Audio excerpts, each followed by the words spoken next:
I'm Henry the Eighth, I am. Henry the Eighth, I am. Sing it. To the widow next door, she's been married 7 times before, and everyone was a Henry. For the widow, yeah. I'm a eighth old man, I'm Henry. Henry the Eighth, I am. Second verse. See, that's the first. Why am I singing this on Saturday, December the 13th? Because we saw Peter Noon last night at the Sellersville Theater, and he is always great to see. It's his Christmas show. And so he was mixing in his songs like Henry VIII, Mrs. Brown, You've Got a Lovely Daughter, I'm Into Something Good, all kinds of hits from the 60s, British Invasion, Hi Katie, and along with Christmas songs. And we had the whole room singing and happy and joyful.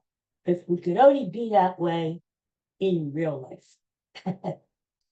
But it was a great night. We every year go back to see Peter Noon. If he comes to your neighborhood, especially around Christmas time, you must go out and see this guy.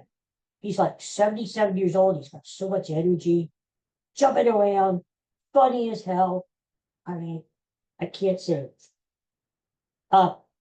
So today we're going to talk Eagles, and we're going to talk about that big game coming up tomorrow against those Las Vegas Raiders.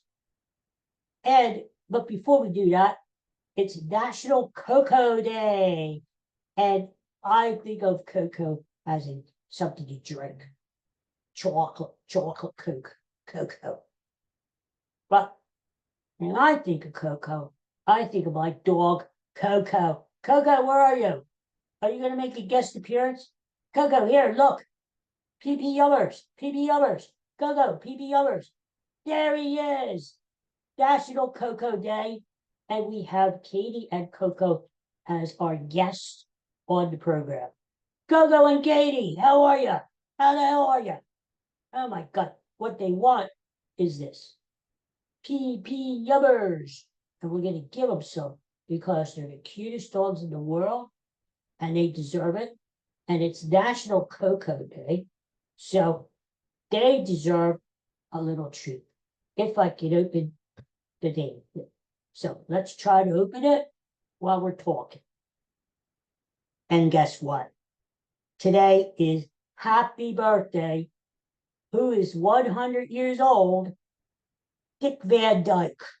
Yes, it's his birthday today. The great Dick Van Dyke turns 100 years old today. What a legend. What an icon, huh? And you know, the thing about Dick Van Dyke, you see, this is what I do with these PP Yummers. I just grab a handful and have fun. Throw them on the floor. Whoopee! Just like New Year's Eve. Dick Van Dyke.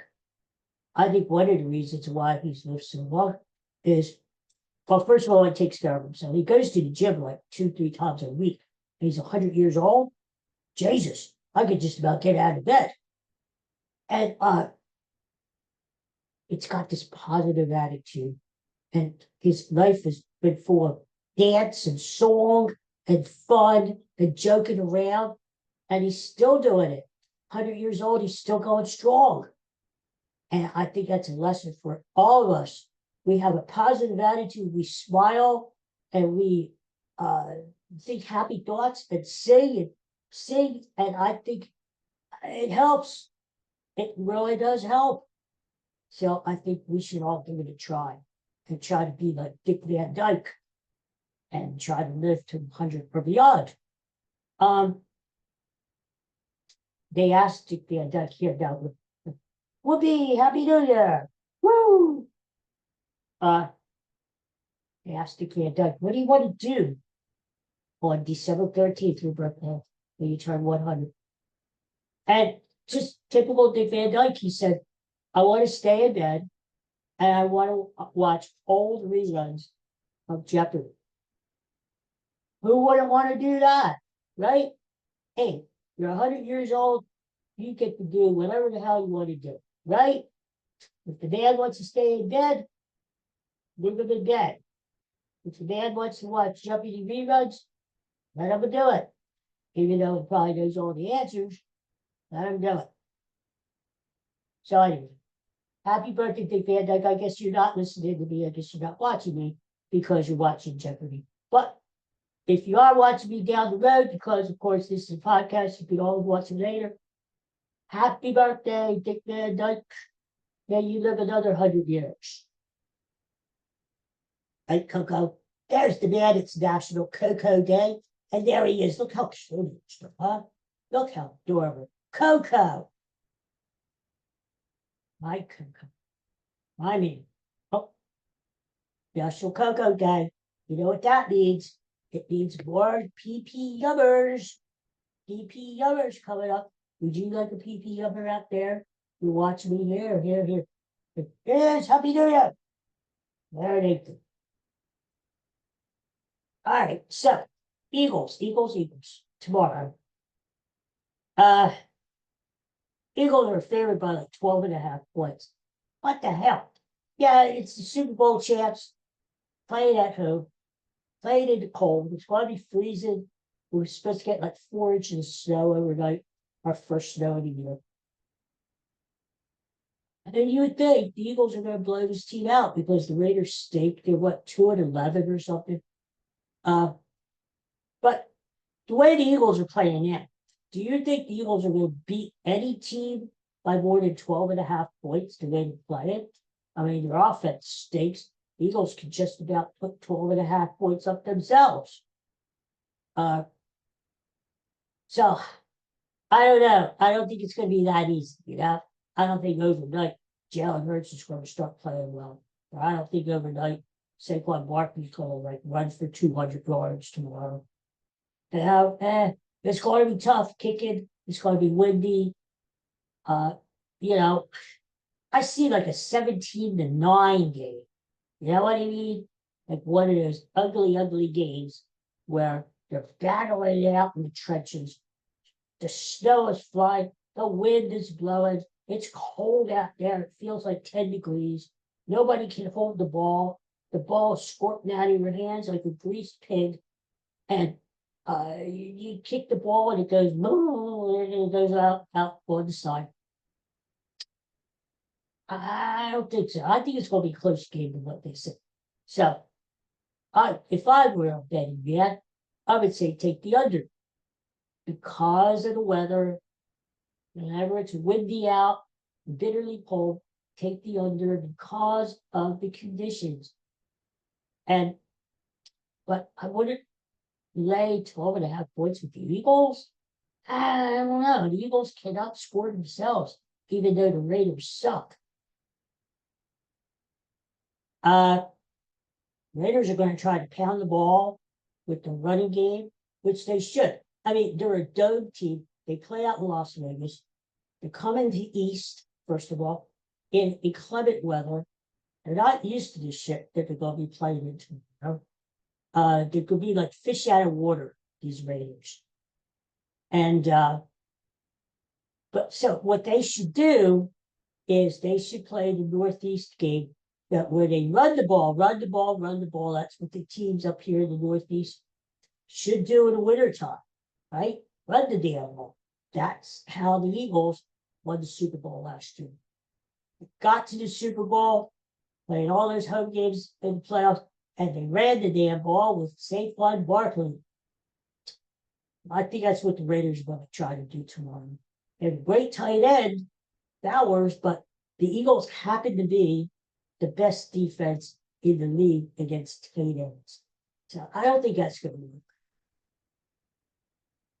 Philadelphia needs to shut down that Las Vegas running game. And if they do, I think the Eagles have a good chance of winning tomorrow. Yeah, it looks like Kenny Pickett, the old Eagle, the guy who helped them get to the Super Bowl last year. I think he's going to play for Las Vegas. So Eagles know him. Kenny Pickett knows the Eagles. It's going to be interesting to see who gets the upper hand. But Now, if Jalen Hurts plays like he's supposed to play, and he hits his open receivers, the Eagles should win. No problem. I think the Eagles really will scale it down, though, and go basic. A lot of Saquon Barkley tomorrow. Um, Jalen Hurts has got to take off himself and start running the ball like he did last year. Here and there, I think the Eagles are going to dink and dunk and throw in a pass here and there. Devontae Smith. I don't think A.J. Brown's going to have a big game tomorrow. Something tells me, the last couple of weeks, A.J. Brown has had big games, over 100 yards, and the Eagles have been losing. They've lost for 3 in a row. So I think they're going to scale back, even though A.J. Brown's going to bitch and moan, I'm not getting the ball. Well, you know what? Too bad. We want to win. And let's go back to the old one. Where we pound the ball with Barkley on the ground. We get Devontae Smith into the game. Hello. And you have to use Dallas Goedert. Well, he's been coming up big lately. And mix it up a little, right? Mix it up a little. Use AJ, but don't make him like the only person on earth. You know what I'm saying? You've got other people. So I think it's going to be a good game. 17-9 Eagles. Eagles. Get off the losing streak. Hey, if the Eagles, God forbid, if the Eagles lose to stinky Las Vegas tomorrow, all hell is going to be close around here. I mean, you're going to have people jumping off the freaking bridges. Oh, God. Because they're going to think the Eagles are collapsing like they did in 2023. Remember that disaster? So, I don't think that's going to happen. I think Eagles win tomorrow. They go to Washington next week, next Saturday, and hopefully they get a little winning streak because, going to the playoffs, you got to have some momentum. I always like hot teams going into the playoffs. Always. No matter what the sport, baseball, whatever. You got a hot team going in, you got a better chance. So Eagles need to get a little momentum going into the playoffs. That number 1 seed, I don't know if they're going to get that. I mean, I think the Rams are going to get that. The Rams are playing great ball. But whatever. Hey, just put the division away, get a home game, and we'll worry about the rest of the playoffs later, right? So that's what I said. Eagles, do I have to come down there into the locker room and kick some ass? Do I have to do that again? Do I? I'm going to bring the dogs with me if I do. Katie and Coco, they look sweet, but they are sweet. They are gentle and they're beautiful, smart dogs. And if I give them the word, Daddy, and I say, Katie, Coco, you see that man over there? That man's A.J. Brown. Put him up against the wall. They do it. They do it for Daddy. That's right. We don't want that. We don't want that. So, I think the Eagles will play okay tomorrow in the conditions. Again, Eagles should be used to playing in this kind of weather. They're a Northeast team. Las Vegas is not used to playing in conditions like we're going to have tomorrow. So take advantage of that, Eagles, and crush them, okay? Crush them. All right. Well, anyway, thanks for joining me. Thanks for watching on National Cocoa Day. Happy birthday to Dyke out there, wherever you are. And put on some purple turtles today in honor of the great eating week. So, see you probably on Monday because we'll talk about the game, win or lose, and whatever else we have. Because that's what we do. Okay, everybody, have a great Saturday. Go Birds tomorrow. Go Birds. See you on Monday. Take care. Bye.